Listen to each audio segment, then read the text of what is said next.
পরমারাধ্য শ্রী শ্রী বাবামণির রাতুল চরণে প্রণাম জানিয়ে এবং আমার সমস্ত গুরুভ্রাতা ও গুরু ভগিনীদের প্রতি সশ্রদ্ধ জয় গুরু সম্ভাষণ জানিয়ে আজকের পাঠ শুরু করছি।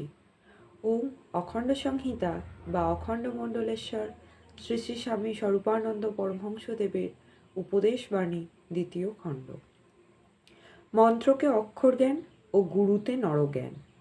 জনৈক প্রশ্নকর্তা প্রশ্ন করিলেন, মন্ত্রকে অক্ষর এবং মন্ত্রদাতাকে নরজ্ঞান করলে নরক হয়, এই যে একটা কথা হাটে মাঠে ঘাটে সব জায়গায় শুনতে পাওয়া যায়, এর বাস্তব তাৎপর্য কি কিছু আছে? শ্রী শ্রী বাবামণি বলিলেন, আছেও বলা যায়, নেইও বলা যায়। মন্ত্রকে সামান্য একটা অক্ষর মাত্র জ্ঞান করলে মন্ত্রের উপরে নিষ্ঠা, ভক্তি, বিশ্বাস, ভালোবাসা কমে যায়। ফলে মন্ত্রের সাধনে সিদ্ধি দূর পরাহত হয়। মন্ত্রদাতাকে সামান্য মানুষ জ্ঞান করলে তার প্রদত্ত মন্ত্রকে সামান্য বলে মনে হওয়া বিচিত্র কি? এই জন্যই এসব উপদেশ দেওয়া হয়েছে। কিন্তু বিচার করে দেখতে গেলে অক্ষরও তো সামান্য বস্তু নয়। প্রত্যেকটা অক্ষর একটা ধ্বনির প্রতীক। অক্ষরের চেহারাটা হয়তো মানুষই তৈরি করেছে, কিন্তু যেই ধ্বনির সে বাহক, সেই ধ্বনিটা মানব সৃষ্ট নয়। সেই ধ্বনি অনাদির আদি এবং আদির অনাদি। সুতরাং মন্ত্রকে অক্ষর জেনেও মন্ত্রের সাধন করলে ফল হবে না কেন? গুরুকে মানুষ জ্ঞান তো মনুষ্য মাত্রেরই পক্ষে স্বাভাবিক। মানুষ না ভাবলে কোন সাহসে শিষ্য তার কাছে ঘেঁষবে?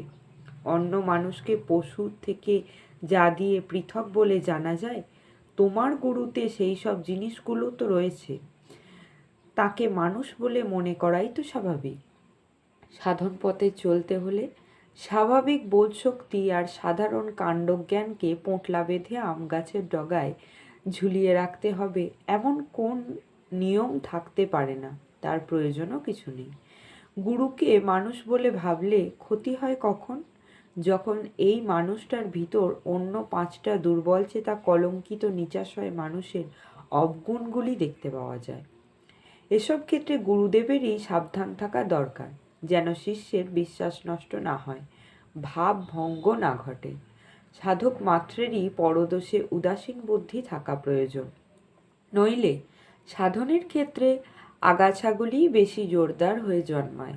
যে গুরু, যে শাস্ত্র, যে তন্ত্র, যে কথাই বলে থাকুন না কেন, তোমরা যুক্তি দিয়ে বুদ্ধি দিয়ে তাঁর কথার তাৎপর্য বুঝতে চেষ্টা করো।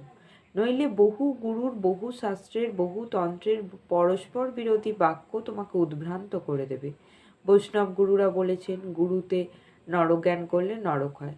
কুলার্ণব তন্ত্র বলেছেন মুক্তির ন জয়তে দেবী মানুষে গুরু ভাবনাথ, অর্থাৎ মানুষকে গুরু ভাবলে মুক্তি কিছুতেই হবে না। দুটো কথাই তো পরস্পর বিরোধী। এমন বলার প্রয়োজন নেই যে দুটো কথার একটা সম্পূর্ণ মিথ্যা, অন্যটাই একমাত্র সত্য। সাধকের অগ্রগমনের দুটি পৃথক গতিভঙ্গির দিকে তাকিয়ে এরূপ দুটি বিরুদ্ধ উক্তি প্রচলিত হয়েছে। এ দুটি উক্তির মাঝখানে একটা সামঞ্জস্যের সুযোগও রয়েছে। স্বল্পগ্রাহী ব্যক্তিরা সেই সামঞ্জস্য খুঁজে পায় না। তুমি সম্যকগ্রাহী হও, তখন দেখবে দুটো কথাই সত্য। জয় গুরু।